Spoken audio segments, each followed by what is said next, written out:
You will hear a number of different recordings and you'll have to answer questions on what you hear. There'll be time for you to read the instructions and questions and you'll have a chance to check your work. All the recordings will be played once only. The test is in 4 sections. At the end of the test, you'll be given 10 minutes to transfer your answers to an answer sheet. Now turn to Section 1. Section 1. You'll hear a woman complaining about an item she has bought. First, you have some time to look at questions 1 to 4.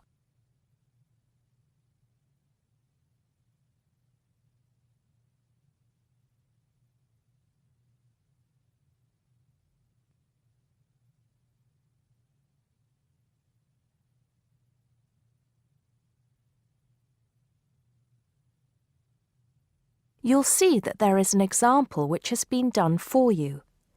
On this occasion only, the conversation relating to this will be played first. Not long, madam. Can I first take your name? Yes, it's Susan Yorke, Y-O-R-K-E.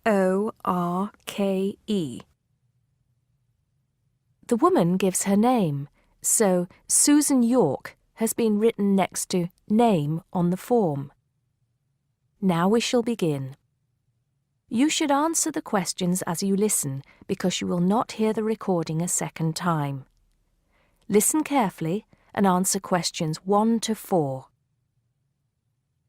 Smart Electricals, Mike speaking. How may I help you today? Good morning. I'm calling to complain about an item I recently purchased from your company. I'm not happy with it. Oh, I'm really sorry to hear that. I'll take you through the company's complaints procedure. I'll need to retrieve your files from our records so that we can discuss the problem properly and find a solution. I'll need to take some details from you first. Is that okay? Okay, but I don't have a lot of time. Will it take long? Not long, madam. Can I first take your name? Yes, it's Susan Yorke, Y-O-R-K-E. Okay. Can I have the address, please? Yes, it's Flat 1, 25 Alpine Avenue. That's A-L-P-I-N-E Avenue, Harchester. The postcode is HA6 5LD. Okay. Next. Could you give me your telephone number? Preferably one that we can call you on during normal working hours.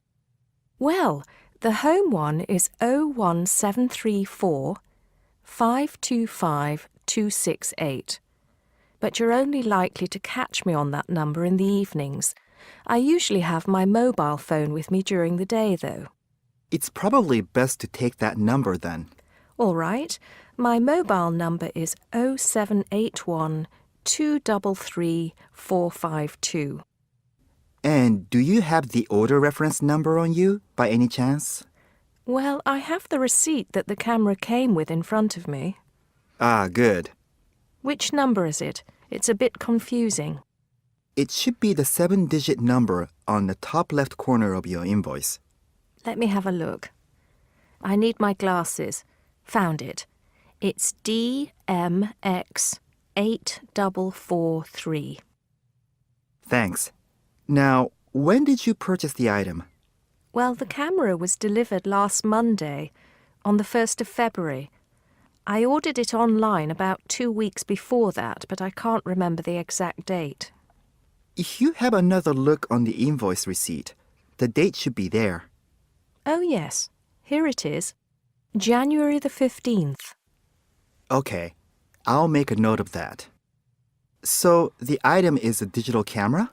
Yes, it's the Aqua PowerShot model in silver. Thank you. Did you take out any kind of insurance when you bought it? Well, no, it was on special offer.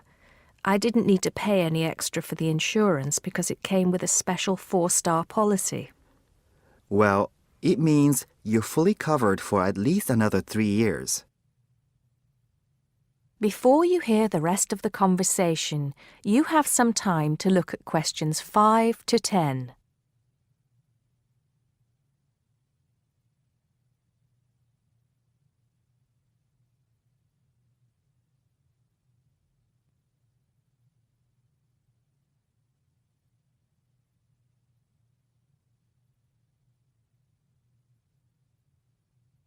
Now listen and answer questions 5 to 10. Right. What is the problem? Yes, the first thing is that it came with one memory card in the box when there were supposed to be two. Oh dear. I'm terribly sorry about that. It must have been an oversight in the packing department. I can do something about that straight away and get one sent out to you. Well, that's not the only thing. I bought it as a present for my niece because she loves swimming.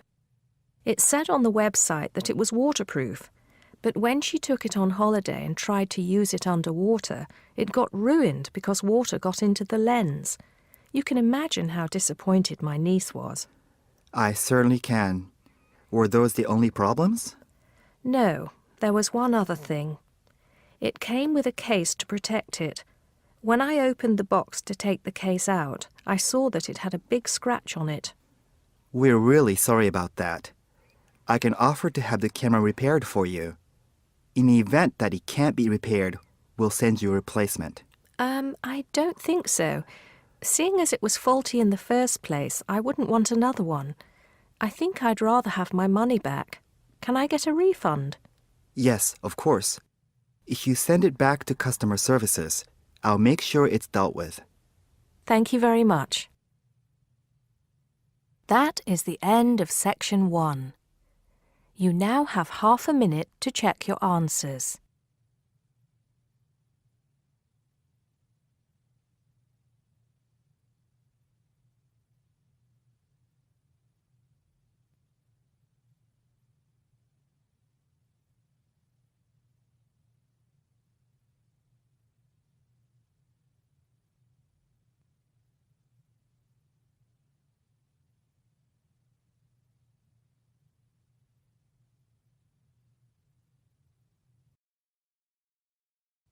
Now turn to section 2. Section 2.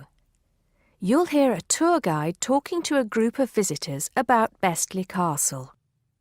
First, you have some time to look at questions 11 to 15.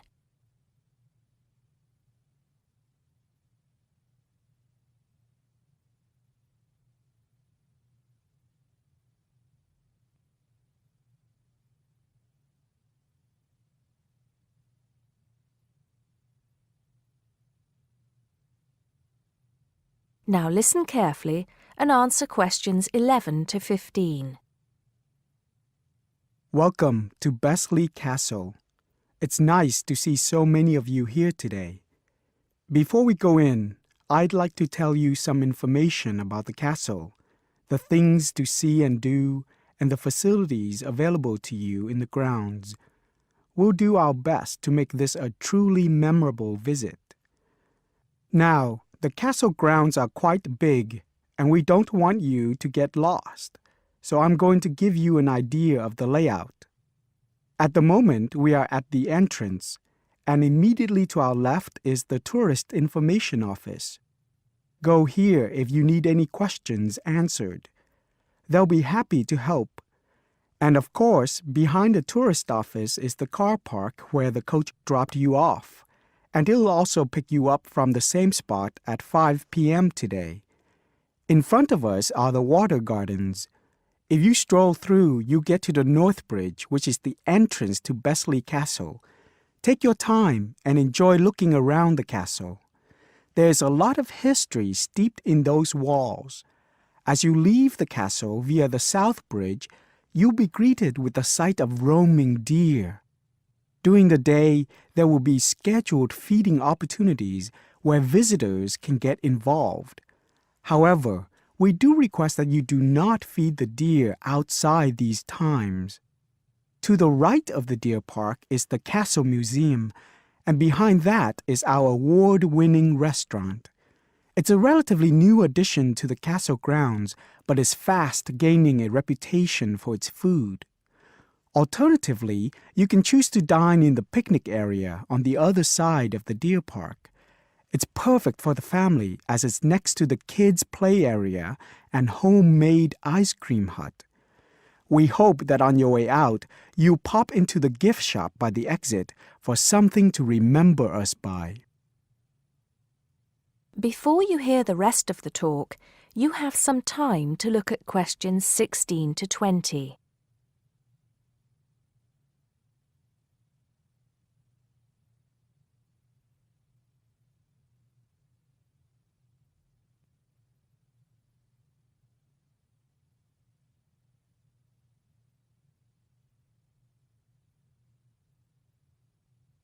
Now listen and answer questions 16 to 20. Admission to the grounds is free for all. That includes the museum, gardens, and picnic area.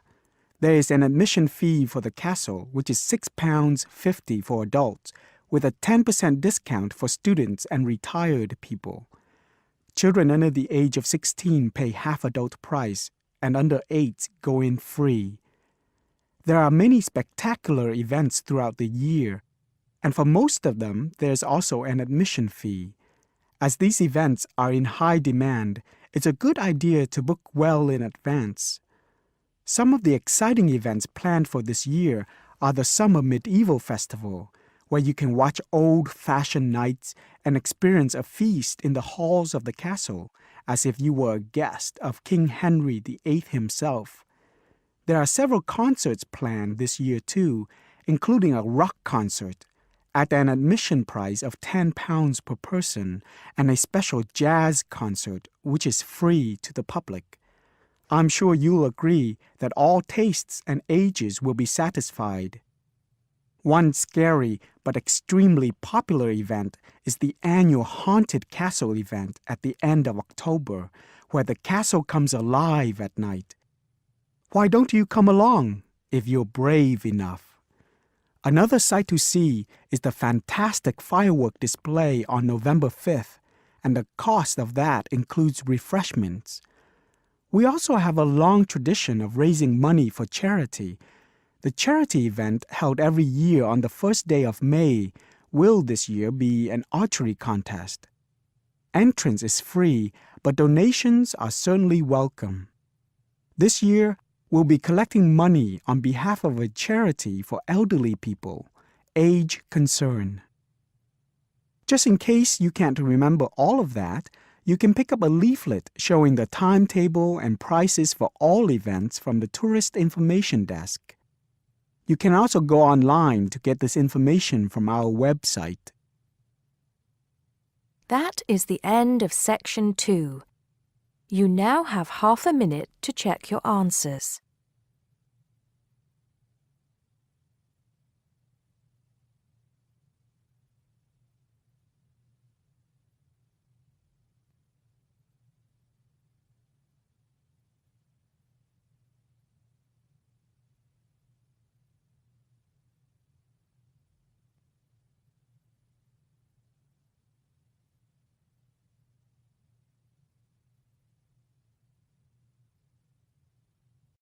Now turn to Section 3. Section 3. You'll hear 3 university students talking about a presentation which one of them has to give.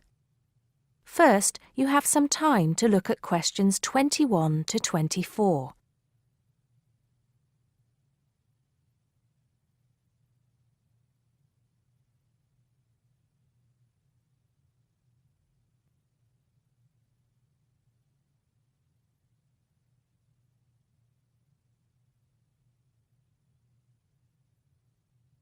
Now listen carefully and answer questions 21 to 24. Hi, Joe. Hi, Isabel. Hi, Paul. Oh, hi, Paul.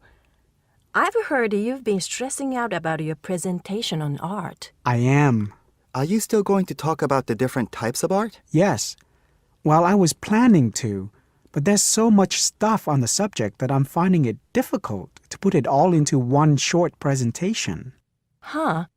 I usually have the opposite problem. There's nothing worse than going blank, forgetting your words in front of a group of people.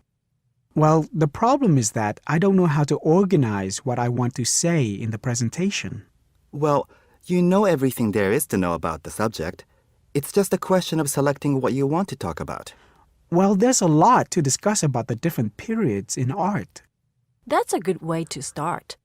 Then you can bring in how specific types of art were popular in each period. Yes, like how sculpture was popular in the classical period and paintings were popular in the Renaissance period. And how now a wide variety of media are used to create modern art. As long as you keep it concise, because it's a large area. There's so many periods and movements in art, and you don't want to just list them one by one. I agree. An explanation of the movements and periods in art wouldn't be too long. You're right. I need to just pick out some key points. Just mention the periods quickly so that I can move on to the real topic of the presentation. Yes, the variety of art, like sculpture, paintings, installations. I have an idea.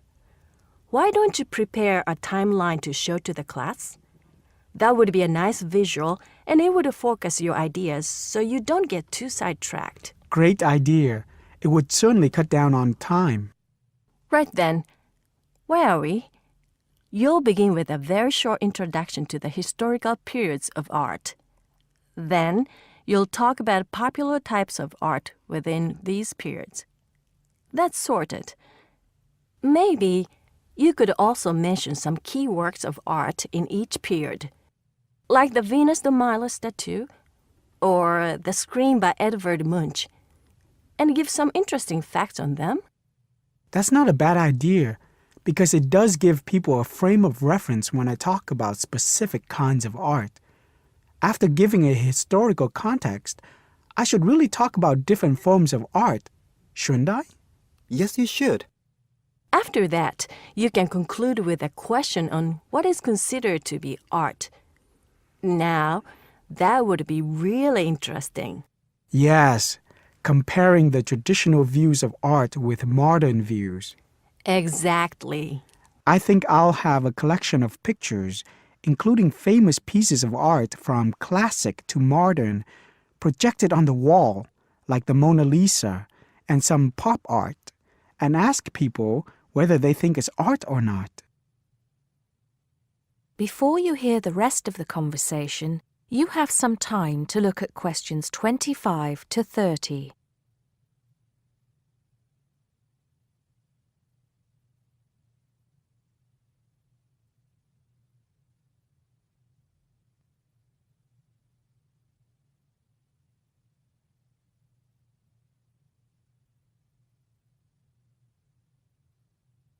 Now listen and answer questions 25 to 30.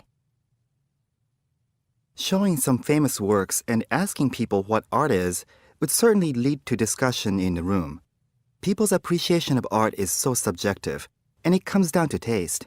That's what I'm hoping for, some disagreement to liven up the presentation. And you could stick in some really controversial ones like graffiti and modern art installations in between pieces of art that are universally accepted, like the work of the Renaissance painters. Sounds good to me. I have to say, I really don't understand some modern art myself. There was one recently that was just a pile of rubbish. It doesn't require much skill to create, does it? And what does it mean? There's no point to it. Actually, Joe, I like some modern art. It makes you look at the world in a different way. Artists now have the freedom to express themselves completely. Yes, but there is an idea now that anything can be art. I've heard of paintings being sold for large sums of money, which have been done by small children and animals. Now that's ridiculous. Oh, you could find one of those paintings and put it in your presentation, couldn't you, Paul? That would really be interesting. Well, Paul, what do you think? I like it.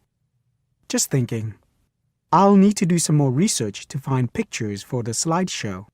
Yes, we can help you, can't we, Joe? Of course. If you go to the fine art section of the library, I'm sure you'll find everything you need. Just ask the staff and they'll give you access to a slide bank of hundreds of famous works of art. And if you still can't find what you're looking for, use the library computers to go online. There are lots of images on the internet. Of course, you'll need to use a search engine like Google, but it's dead easy. Thanks, guys. I'm feeling much clearer about the project. Your ideas have been really useful. I think I should end with a quote of some kind by a famous artist. What do you think? That's a good idea. Now let's go to the library and see what they have. That is the end of section 3. You now have half a minute to check your answers.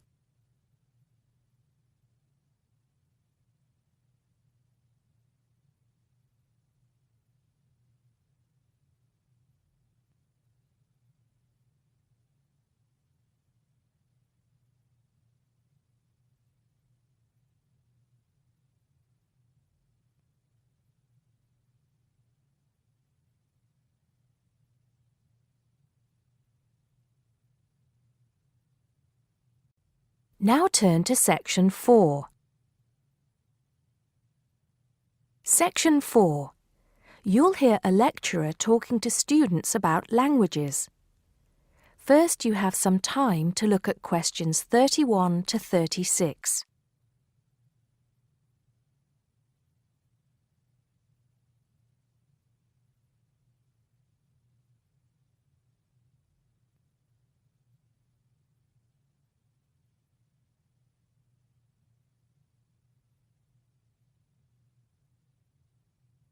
Now listen carefully and answer questions 31 to 36. Good afternoon, everybody. Today, in the first lecture on anthropology, we're going to look at languages and how they are disappearing fast and what effect that's having on people and the world as a whole. We hear so much in the news about the possible extinction of animal and plant species in the world. It's a sad thing that one day certain animals will cease to exist. But how many of you are aware that the world's languages are facing a similar threat? Believe it or not, there are currently more than 6,000 languages spoken in the world today, but experts believe that by the end of this century, this number will be reduced to half. And as each language dies, the culture and specialized knowledge of a community dies with it. The unique knowledge of the environment, local wildlife, plants, animals, and ecosystems, not to mention the cultural traditions of the people themselves, will become lost forever. In essence, each language is not just spoken or written words strung together. Language has the power to hold the entire history of a people. Approximately one language dies every 2 weeks. This is an unprecedented situation. Never before in history has there been this rate of rapid decline. Most human languages are spoken by relatively very few people. Let's put this into perspective. The Ethnologue, the leading authority on the world's languages, has put together a list of every living language known to man. There are over 6,500, of which 6,000 have available population figures. Now, 109 million people speak just 10 of these languages, and they are the major languages of the world. At the opposite end of the scale, there are minority languages which are only spoken by a few people, and that's what this chart is illustrating. The number of languages is represented on the vertical axis, and the total number of languages that make up this group is an astounding 1,619. For each of these smaller language groups, the population range of speakers goes from 1 to 999. Even more incredible is the fact that out of these small languages, over 200 of them have a speaker population ranging from just 1 to 9. Imagine only 9 people speaking your language in the whole world, or even only 1 or 2 people. Now, let's think geographically. In total, there are 516 languages that are nearly extinct, where only a few members of the older generation survive. When they die, the language will die with them, lost forever. The majority of nearly extinct languages come from the Pacific and the Americas, making up 74%, followed by Asia at 15%. Europe has the smallest percentage of languages that are nearly extinct, only 2%. Before you hear the rest of the talk, You have some time to look at questions 37 to 40.